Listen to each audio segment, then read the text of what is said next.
প্রিয় চাকরি প্রত্যাশী বন্ধুরা, আসসালামু আলাইকুম। আশা করি আল্লাহর রহমতে আপনারা সকলে ভালো আছেন। জেলা পরিষদের নিয়োগ বিজ্ঞপ্তি নিয়ে আজকের এই ভিডিও। অবশ্যই আপনারা ভিডিওটি শেষ পর্যন্ত দেখবেন, আর অবশ্যই আপনার জেলার নামটি কমেন্ট বক্সে লিখে জানাবেন।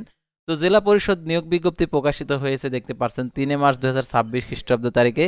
তো এই নিয়োগ বিজ্ঞপ্তি সংক্রান্ত সকল তথ্যগুলো আজকের এই ভিডিওটিতে তুলে ধরা হবে, তাই ভিডিওটি অত্যন্ত গুরুত্বপূর্ণ আপনার জন্য। তো ভিডিও শুরুর প্রথমে আপনি যদি অল জব নিউজ বাংলাদেশ এই চ্যানেলে প্রথমবার এই ভিডিওটি দেখে থাকেন, তাহলে আমাদের এই চ্যানেলটিকে সাবস্ক্রাইব করে রাখবেন, notification bell button all press করে রাখবেন, এই ভিডিওটিতে একটি লাইক করে দেবেন।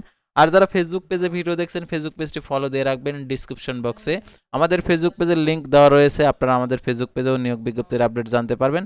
তো আমাদের ফেসবুক পেজ এবং ইউটিউব চ্যানেলে যে সকল আপডেটগুলো জানতে পারবেন, সরকারি বেসরকারি এনজিও, ডিফেন্স, শিক্ষক নিয়োগ, sales marketing, railway job, NGO job, এক কথায় সকল ধরনের নিয়োগ বিজ্ঞপ্তির আপডেট। তো আর কথা না বাড়িয়ে আপনাদেরকে দেখিয়ে দিচ্ছি জেলা পরিষদের নিয়োগ বিজ্ঞপ্তি।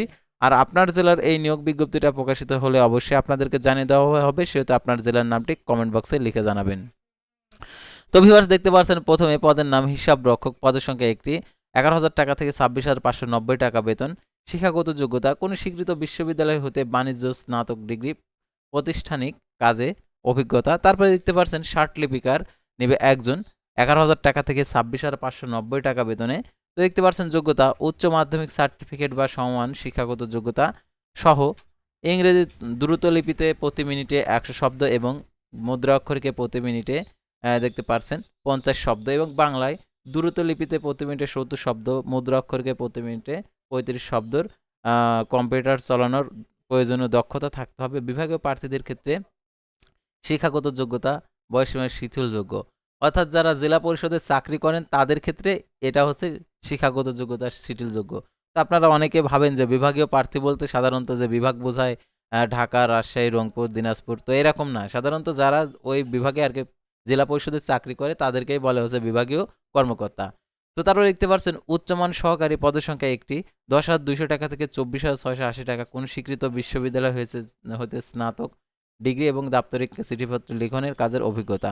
তারপর দেখতে পাচ্ছেন নিম্নমান সহকারী কাম মুদ্রা অক্ষরিক, পদের সংখ্যা একটি, 9,300 টাকা থেকে 22,490 টাকা।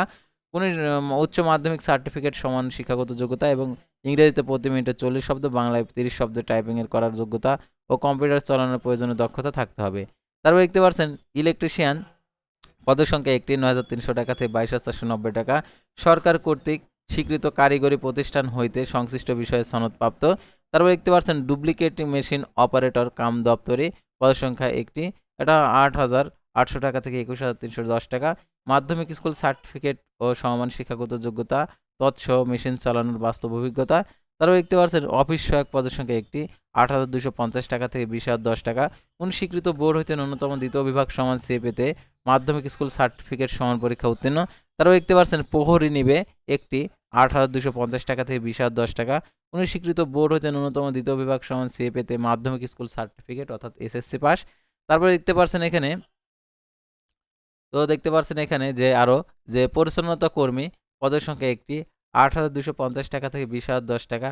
এটা হচ্ছে অষ্টম শ্রেণী পাস।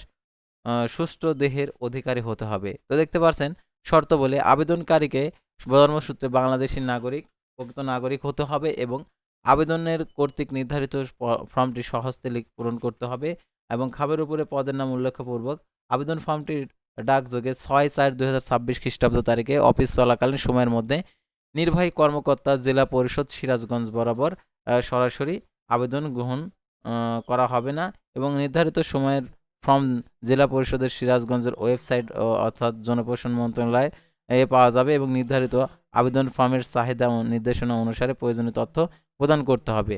আদ্যত দেখতে পাচ্ছেন এখানে জেলা পরিষদের কার্যালয় সিরাজগঞ্জের এই নিয়োগ বিজ্ঞপ্তি। আপনি কোথায় থেকে দেখছেন অবশ্যই আপনার জেলার নামটি কমেন্ট করে জানাবেন। আপনার জেলার এই নিয়োগ বিজ্ঞপ্তিটা প্রকাশিত হলে আপনাদেরকে জানিয়ে দেওয়া হবে। তো দেখতে পাচ্ছেন স্থানীয় সরকার এবং পল্লী উন্নয়ন সমবায় মন্ত্রণালয়, স্থানীয় সরকার বিভাগ, জেলা পরিষদ এবং দেখতে পাচ্ছেন 18 জানুয়ারি 2026 খ্রিস্টাব্দ তারিখের স্মারকের ছাড়পত্রের পরিপ্রেক্ষিতে সিরাজগঞ্জ জেলার পরিষদের সাংগঠনিক কাঠামোভুক্ত নিম্নে বর্ণিত পদ সমূহের বিপরীতে জাতীয় বেতন স্কেল 15 সাল অনুযায়ী জেলা পরিষদের চাকরি বিধিমালা 1990 নিয়োগ বিধিমালা অনুযায়ী সম্পূর্ণ অস্থায়ী ভিত্তিতে জনবল নিয়োগের লক্ষ্যে বাংলাদেশি প্রক্রিয়াদের নিকট থেকে আবেদনের আহ্বান করা যাচ্ছে।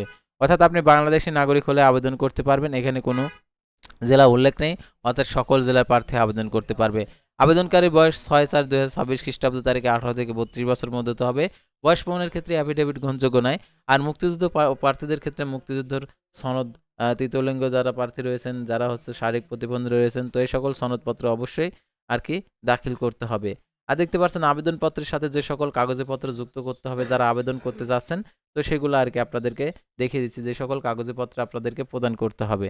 প্রথম শ্রেণী গ্যাজেট কর্মকর্তা কর্তৃক নাম, সিল, পদবিযুক্ত স্পষ্ট সিল সহ কর্তৃক সকল শিক্ষাগত যোগ্যতার প্রযোজ্য ক্ষেত্রে অভিজ্ঞতা সনদের সত্যায়িত কপি, প্রথম শ্রেণী গ্যাজেট কর্মকর্তা নাম, সিল সহ সদ্য তোলা পাসপোর্ট সাইজের 3 কপি রঙিন ছবি, প্রথম শ্রেণী গ্যাজেট কর্মকর্তা কর্তৃক আর কি জন্ম নিবন্ধন, জাতীয় পরিচয়পত্রের সত্যায়িত কপি, সিটি কর্পোরেশন, পৌরসভা, ইউনিয়ন পরিষদ চেয়ারম্যান কর্তৃক নাগরিকত্ব সনদপত্র এবং তারপরে চারিত্রিক সনদপত্র, তারপর দেখতে পাচ্ছেন নির্ভুল ঠিকানায় প্রবেশপত্র, ইস্যুর স্বার্থে 10 টাকার ডাক টিকিট লাগানো সম্বলিত আবেদনকারীর নাম ঠিকানা লিখে ফেরত খামে যুক্ত করতে হবে। আবেদনপত্রে যে কোনো তফসিলি ব্যাংক হইতে নির্বাহী কর্মকর্তা জেলা পরিষদ সিরাজগঞ্জ অনুকূলে 100 টাকা প্রে অর্ডার ব্যাংক ড্রাফট অফেরের যোগ্য পরীক্ষার ফি বাবদ আবেদনপত্রের সাথে যুক্ত করতে হবে। অসম্পূর্ণ ত্রুটিপূর্ণ আবেদন, বিলম্বপ্রাপ্ত আবেদন সরাসরি বাতিল বলে গণ্য হবে। চাকরিরত প্রার্থীদেরকে কর্তৃপক্ষের মাধ্যমে আবেদন করতে হবে, কোনো অগ্রিম কপি গ্রহণ করা হবে না। একই ব্যক্তিতে একাধিক পদে আবেদন করতে পারবে না।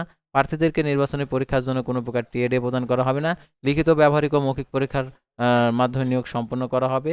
তো দেখতে পাচ্ছেন লিখিত, মৌখিক ব্যবহারিক পরীক্ষার অংশগ্রহণের জন্য অংশগ্রহণ করতে হবে। এই নিয়োগ সম্পূর্ণ অস্থায়ী, সন্তোষজনক শিক্ষানবিশ সমাপ্তির পর মোতাবেক স্থায়ী করা হবে। তো তারপর দেখতে পাচ্ছেন এখানে যে কোনো তথ্য গোপন বা ভুয়া তথ্য প্রদান করলে তার নিয়োগ বাতিল বলে গণ্য হবে, তার বিরুদ্ধে আইনানুগ ব্যবস্থা গ্রহণ করা হবে। তো দেখতে পাচ্ছেন এখানে মৌখিক পরীক্ষার গ্রহণের সময় অবশ্যই সকল ছন্দের মূল কপি প্রদর্শন করতে হবে এবং নিয়োগের ক্ষেত্রে কোনো প্রকার তদবির ও প্রার্থীর অযোগ্যতা বলে বিবেচিত হবে। তো ভিউয়ার্স, আজকের ভিডিওটি ছিল সাধারণত আপনারা দেখতে পাচ্ছেন জেলা পরিষদের কার্যালয়ে নিয়োগ বিজ্ঞপ্তি প্রকাশিত হয়েছিল, সেই নিয়োগ বিজ্ঞপ্তি নিয়ে। তো পরবর্তী ভিডিওতে আবার কোনো নতুন জব সার্কুলার নিয়ে আপনাদের সামনে হাজির হব। সে পর্যন্ত সবাই ভালো থাকবেন, সুস্থ থাকবেন, আর অবশ্যই আমাদের এই চ্যানেলটিকে সাবস্ক্রাইব করে রাখবেন, ফেসবুক পেজটি ফলো দিয়ে রাখবেন। আল্লাহ হাফেজ।